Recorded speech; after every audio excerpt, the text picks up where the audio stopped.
સુરત લિંબાયત ઝોનના કાર્યપાલક અને તેમના વચેટિયા પર 15 લાખની લાંચનો આરોપ લાગ્યો હોય, જેને લઈ એસીબીની કાર્યવાહી બાદ કોંગ્રેસ દ્વારા વિરોધ પ્રદર્શન કરાયું હતું.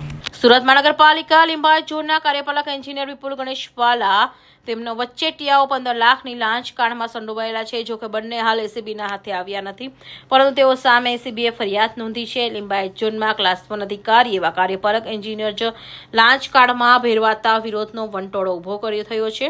સુરત કોંગ્રેસ દ્વારા કાર્યપાલક એન્જિનિયર વિપુલ ગણેશવાલા સામે દેખાવ કરાયા હતા. લિંબાયત ઝોન કચેરીએ કોંગ્રેસ પ્રમુખ વિપુલ ઉદનાવાલા સહિત કાર્યકરો ઉમટી પડ્યા હતા અને સૂત્રાચારો સાથે લિંબાયત ઝોન કચેરી બહાર રૂપિયા ઉડાવી વિરોધ કર્યો હતો. હાલ તો કોંગ્રેસ દ્વારા અધિકારીઓને તાત્કાલિક સસ્પેન્ડ કરવાની માંગ સાથે અધિકારીની આવકની સામે તેની તમામ મિલકતોની નિષ્પક્ષ તપાસની માંગ કરાઈ છે.